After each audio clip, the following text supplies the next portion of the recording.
when you first saw Channel 4's undercover expose on Cambridge Analytica. Take me through that. What went through? Did you tip over your desk? No, it was very interesting to watch because, again, it was a little opening into the world as it really is. But not surprised because I have been researching this for 30 years. So you pick up how these things work, and again we come back to perception. That's what it's all about. I cannot stress this enough. It's control of perception, which means control of people. And what the boss of Cambridge Analytica, this guy Alexander Nix, was exposed as saying with these hidden cameras is that they use honey traps and fake corrupt business people to catch out politicians that are opposing those politicians that are paying them to get them elected. And film it. Oh, I mean, how about instant karma? He was caught on hidden cameras, and they use hidden cameras to record what happens, and then put it out to news outlets or put it on the internet to discredit the targets. And this is what is happening. I do have to cringe when I hear the American government and the British government in their unbelievable hypocrisy, and the EU countries talking about Russia and how Russia are manipulating elections and stuff like that. They don't produce any evidence of it. But of course, the fact is that all of these countries try to influence happenings in other countries. But some do it to an extraordinary degree. And ironically, who are they? The United States, the United Kingdom, etc., etc., Israel too. And they are trying to put into power the people that will run those countries in the fashion that this hidden hand wants. And so, for instance, people say, oh, there's no hidden hand, there's no connections. Well, hold on a second. Just look. We have had this attack in Salisbury in England on this Russian agent, actually double agent. He was working for British intelligence, and his daughter. And they come out and they say, it's the Russians. And I'm no apologist for Russia. I have questions for everybody. But if we're going to be proper journalists, then surely we are going to deal with facts and we're going to deal with evidence. But no, instead, it's the Russians. Evidence? It's the Russians. No, I mean evidence. It's the Russians. That's their evidence. And as a result of that, not only do we have expulsions of Russian diplomats from Britain, but in sympathy with Britain, you have this now continued by all these countries, not least the United States, which is upping the ante on this demonization of Russia, because as I've been saying now for a long, long time, decades, they want a war with Russia. So they want a war with China and a war with Iran, and they want a third world war. And this is why you're having all the build-up of NATO troops and weapons on the Russian border, the biggest build-up on the Russian border since the Second World War. And it's why you're having this demonization. As I said on the internet the other day, Vladimir Putin must be a genius because he's responsible for everything, it seems, because it's a scam. But here you have a situation where all these countries are expelling diplomats. Countries like Australia are talking about possibly pulling out of the World Cup in Russia in a few weeks' time on the basis of no evidence. And if you go back to the Nazi propaganda techniques, one of them was keep repeating the lie for long enough, and people will accept it to be the truth. This is we're happening now. And so you had Macron, President Emmanuel Macron in France, immediately after the attack, coming out and saying, basically, we'd like the evidence. We need more evidence. And in next to no time, he's coming out and saying, oh, actually, we're going to expel diplomats because someone's had a word in his shell-like and said, excuse me, what do you need with more evidence? Get on with it. And we've got an opposition leader in Britain called Jeremy Corbyn of the opposition Labour Party.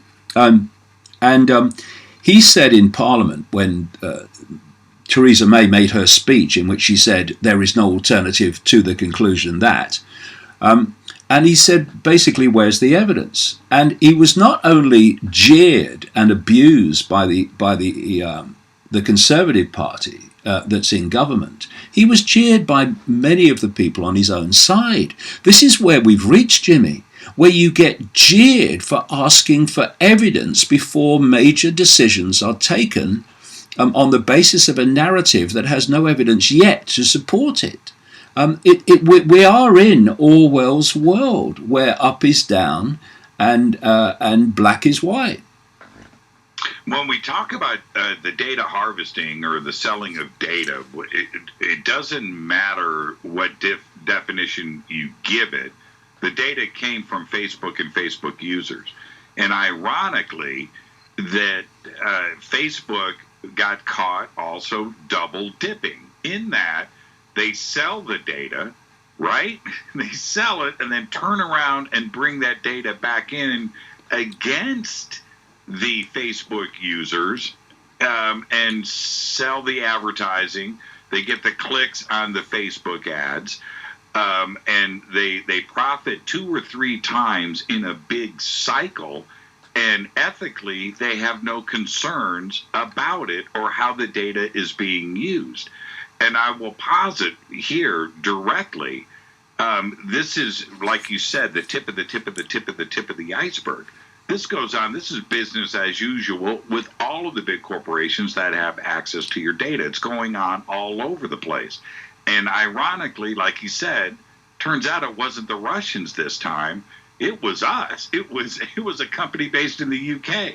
It was the United States involved with this money. It wasn't Russia. No, and you see, the hidden hand does not respect borders. Borders are irrelevant to this hidden hand. Right. And countries are irrelevant and nations are irrelevant. It sees the entire human race as the target population. So when it works through the American intelligence community or the American military, it's not on behalf of Americans. It's on behalf of the global agenda. So it's no surprise and it's no contradiction when you know how this works that American institutions and British institutions and corporations are working against the interests of British people and American people. That's the way it works. Everything else is, again, a cover story. You see, again, it's about perception. What they do is they sell a perception of Facebook, a perception of Google, a perception of these corporations to hide the real game and the real way that they operate. And we need to stop buying the cover stories and realize what's really going on. And you see, there's 2 levels of it. Again, the diversion is it's all about money. Well, on one level it is. I mean, take the banking system. On one level, the global organized crime syndicate known as the banking system is about trawling money and bleeding the global population dry of money, which means bleeding them dry of choice. Because the way the money system works in our society, it dictates choice in an overwhelming way. And what is freedom, Jimmy, except choice? Freedom is the freedom to make choices. To make choices of what you say, to make choices of what you believe, to make choices of what you do. And the money system is used to dictate and suppress and compress those choices, therefore destroy freedom. So on one level, yes, the banking system is about money, but the money is the vehicle for the control. It's the control that is the ultimate goal here, not the money. That's a byproduct. And exactly the same is true of Facebook and of Google. They make unbelievable amounts of money because of the way they operate. But that's not the end goal. The end goal is control, which is the end goal of all these organizations. What is the end goal of Cambridge Analytica when clients pay it to promote them? The end goal is control of perception to the point where people respond to the benefit of their clients, be it a political party or whatever. When somebody says, you know what, I just don't think people are that bad. And then you look at Alexander Nix, who was smug, proud, happy, smiling, and was absolutely supportive of this dark agenda of theirs, which was, we'll bring on Ukrainian girls and we'll have bags of cash and we'll ruin their lives. We'll threaten to air the stuff on. It's great, man. This system actually works. He was smug about this and proud, David, and he is just the one that we caught. There are thousands of Alexander Nixes out there running the same agenda. Yeah, and far worse. You see, again, what's happening now, almost daily, is that things and concepts that I've been writing about for 30 years, progressively, are now being put on public display. As the veil lifts in many ways. Well, the veil lifts on one level, and they think they've reached the point of control where they don't care if you know anyway. But I've been talking for years and years and years that these people that are behind global events are psychopaths. And you know, people think psychopaths are like serial killers, and on one level they are. And of course, what greater serial killer can you have than to order the bombing of the innocent from the sky right across the Middle East? I mean, you know, do you think they're not psychopaths who do that? Think they're not psychopaths who destroy whole cities of people and have thousands of dead bodies of men, women, and children lying all over the place, rotting in the sun? Do you want to think that it doesn't take a psychopathic mentality to do that? Both those that order it and those who do it. Come on. Anyway, this psychopathic mentality is not just about serial killers. They're the ones that get in the papers. If you look at the hair test, as it's called, of psychopathic personalities, i.e. the character traits that you can tick off to dictate if you're looking at a psychopath or not, right at the top is a lack of empathy. And if you lack empathy, you lack the fail-safe mechanism of human behavior, which is the ability to put yourself in the feelings and the consequences of those you affect. Once you delete empathy, and therefore you have no emotional consequence whatsoever for anything you do, all limits are gone. There are no limits. There are no empathetic barriers or borders to your behavior. And that's what we see in people like Nix, who are quite happy, you're absolutely right, to destroy lives for his own benefit and the benefit of his clients. And that's the mentality, and a thousandfold times that of Nix, that is running governments, running the military, running Silicon Valley, running the banking system, running the mainstream media. I mean, hello, people. The world is not like you thought it was. You've just been given a hoax version of reality. This is the real world as it really is that we're talking about here. When you say these things, and you've been saying it and writing about it for so long, do you feel good about stepping back and just saying out loud, "This is what I've been on about. This is it right here. Look at Cambridge. This is what I'm talking about," and that proof finally comes to light? Are you okay with that, or do you have to let the knowledge filter out to the public on its own? No, I don't feel good about that. You see, people look at my work now and my books over these decades, and they say, "My God, what you said was coming is happening," and I don't then push my head back and say, "Oh, thank you. Yes, I'm so proud of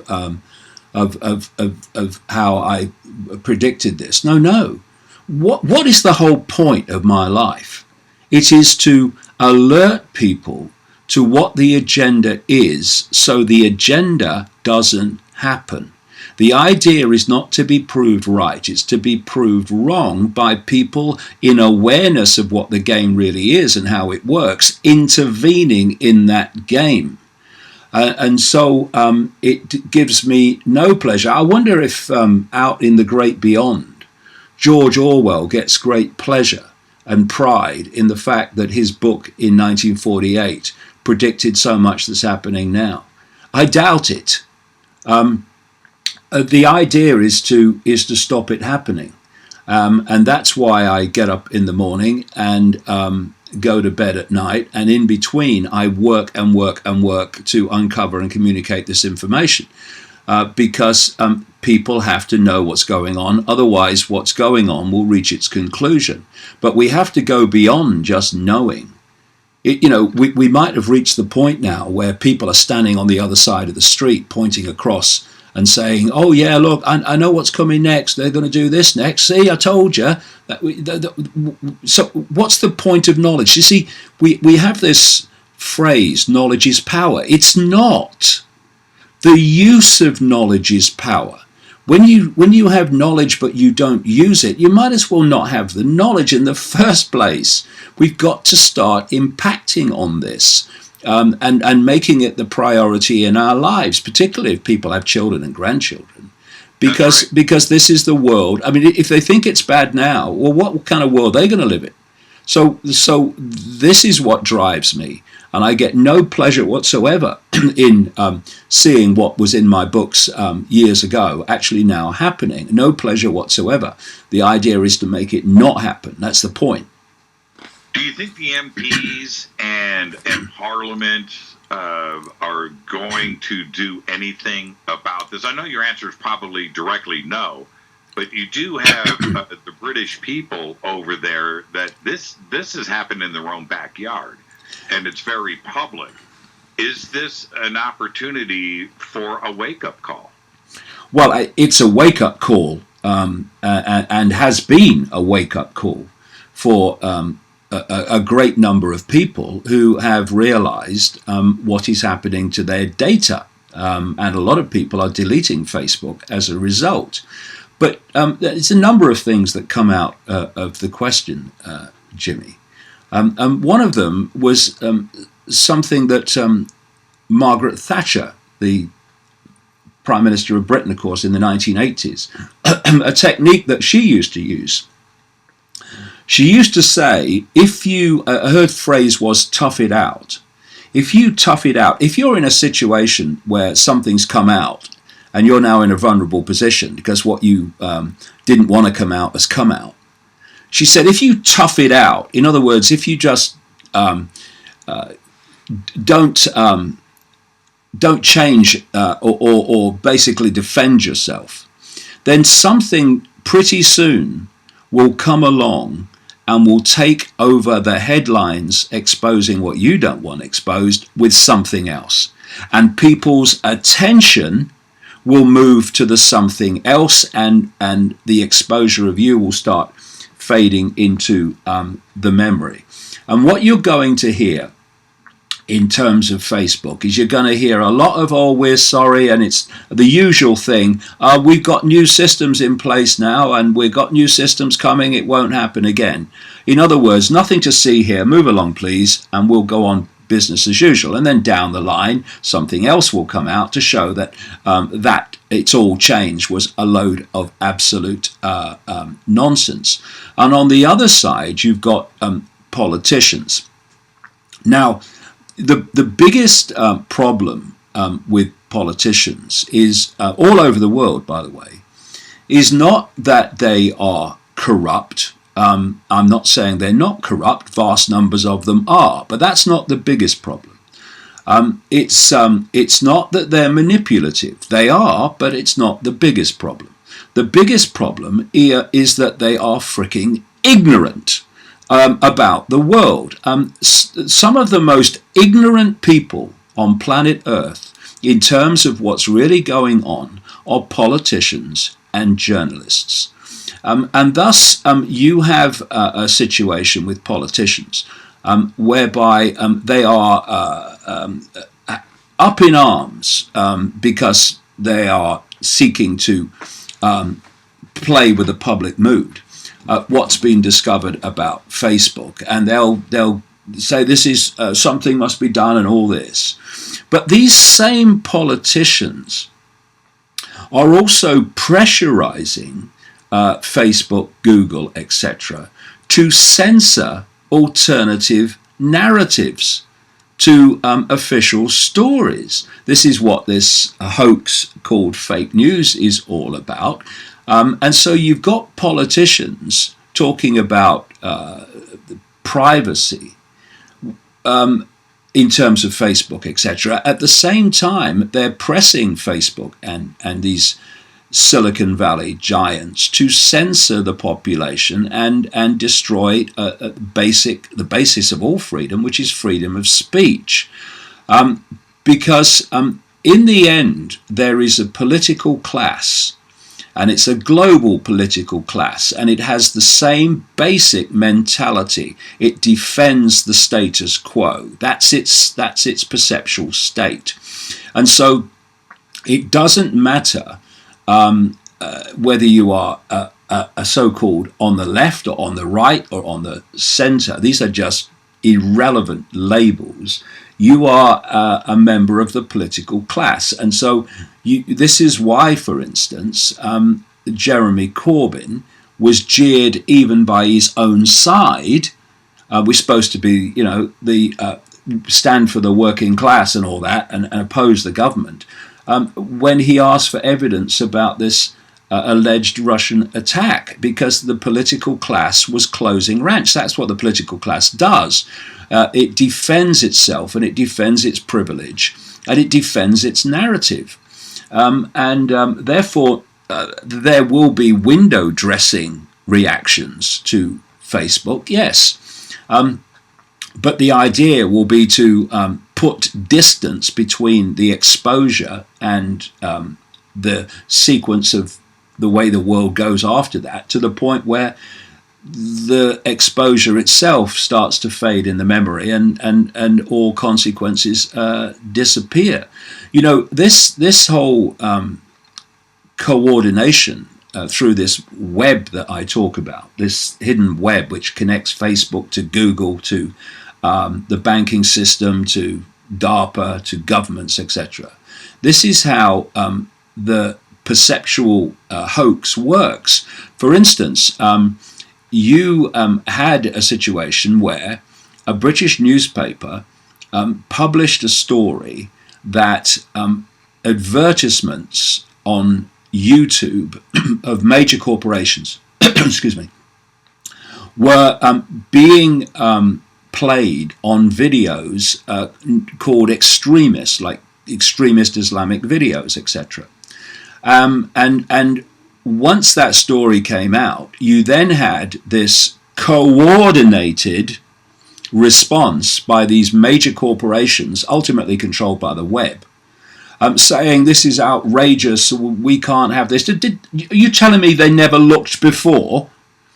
And then you have the B-movie actor response from Facebook, Google, YouTube, saying, "Oh no, we didn't do that. Yeah, no, we'll stop doing that, and we'll stop monetizing these videos, right?" And then what happens, and this is what you've seen with the transgender operation, this is what you've seen with the free speech and the political correctness operation, you find an initial excuse to do something. So the excuse in this case is we're going to demonetize, in other words, take the advertisements off extremist videos,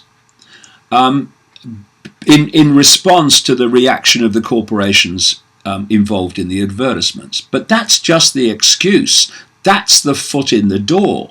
What you then do is you start expanding, in this case very rapidly, the criteria for what you call extremism and the interpretation of what you call extremism, to the point where you demonetize videos for virtually the entirety of the alternative media, which is not promoting extremism. How more extreme can you get the system as it is? Right. But is actually putting a different narrative forward. Now, of course,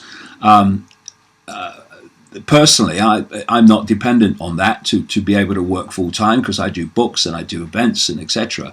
But a great massive chunk of the alternative media was gleaning often a meager income, but enough to work full time on this, from YouTube monetization of videos with adverts on the videos. So what they've done, and you can see it systematically, they're sitting around a table and they're saying, how do we hurt the alternative media? And the first thing they did in a sequence was to demonetize their videos and starve them of income, which makes it very difficult for them to operate full time. And if you don't work full time on this, you're never going to uncover anything worthwhile, except in certain small areas.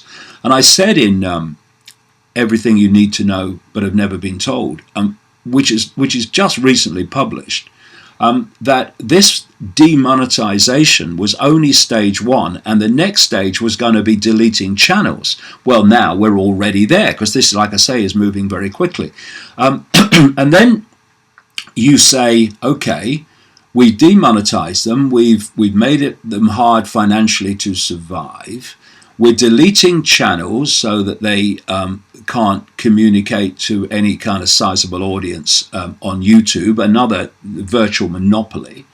What else can we do? I know, let's say that anyone that exposes a global conspiracy is a racist.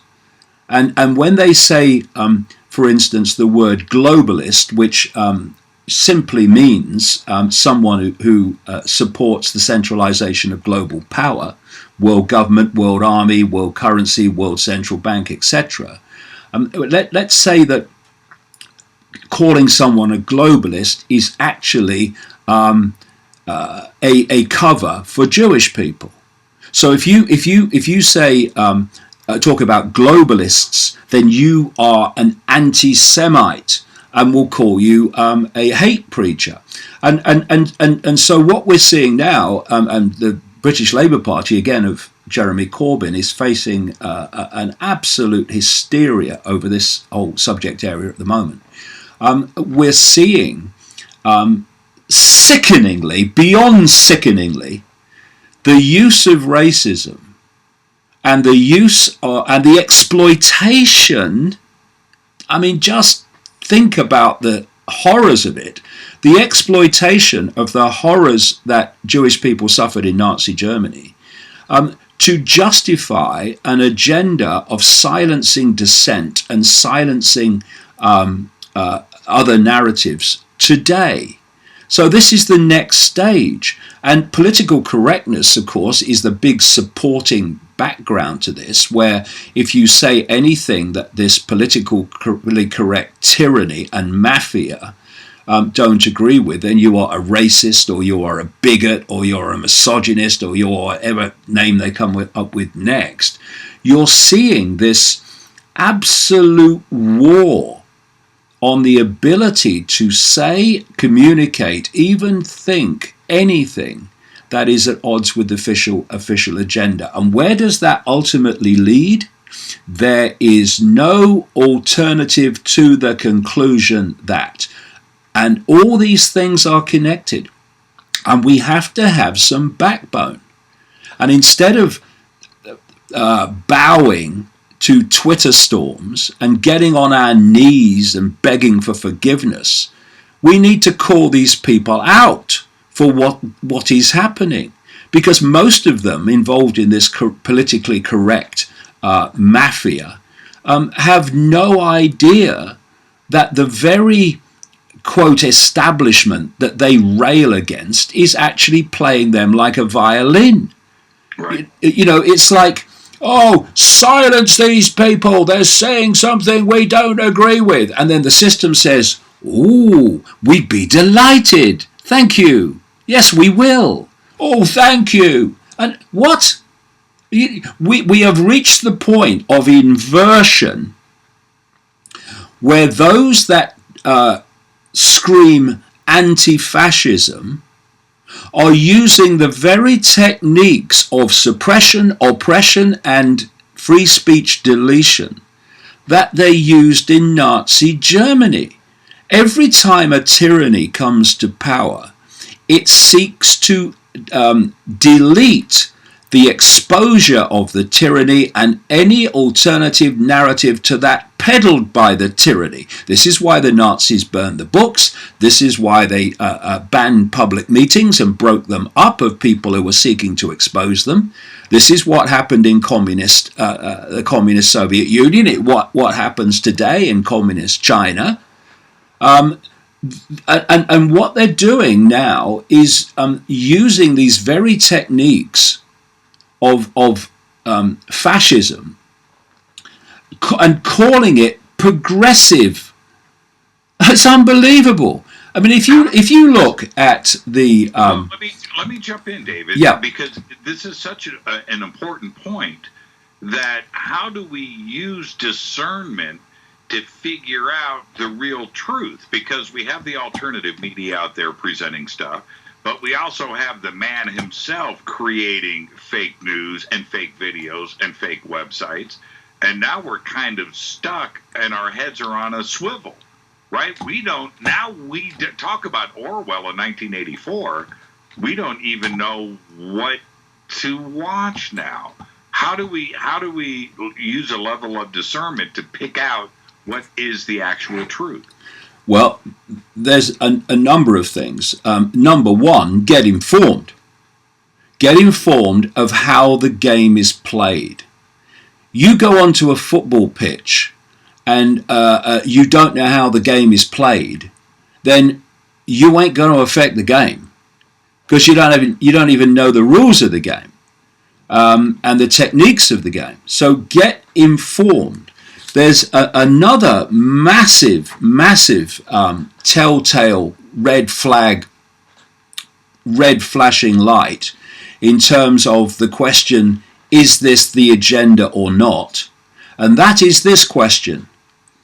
Are you allowed to openly have a different opinion about this subject or this situation? If the answer is no, it's the agenda.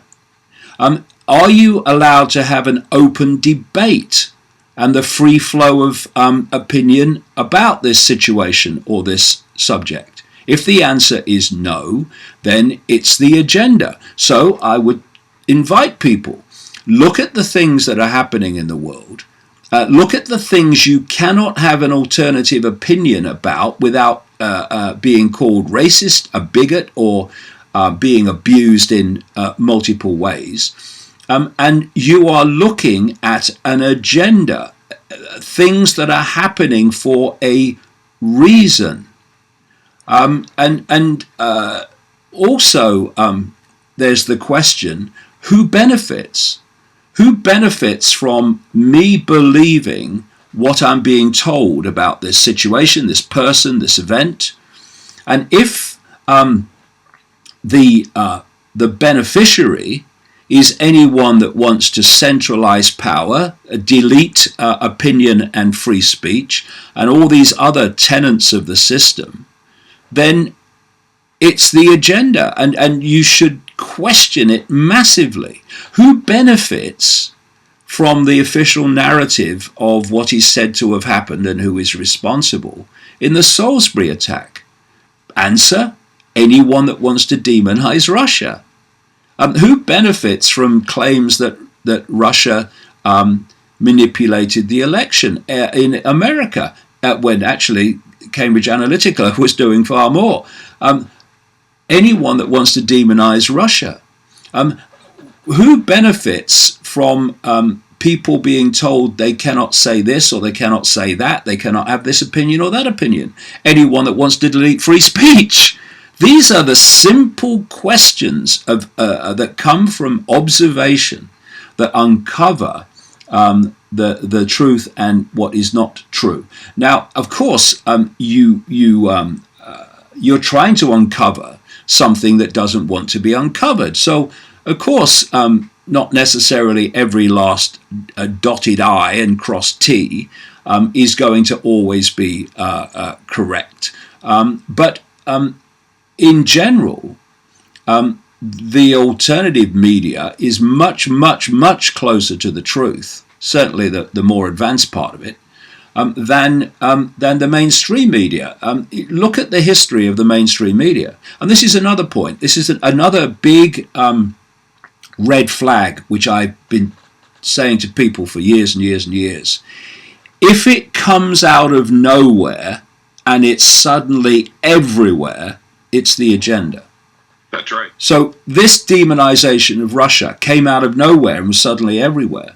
This whole transgender agenda came out of nowhere and was suddenly everywhere. And there are endless examples of that. So that's another red flag, because what that means is somebody has pressed a button on the next stage of this global perceptual hoax and manipulation.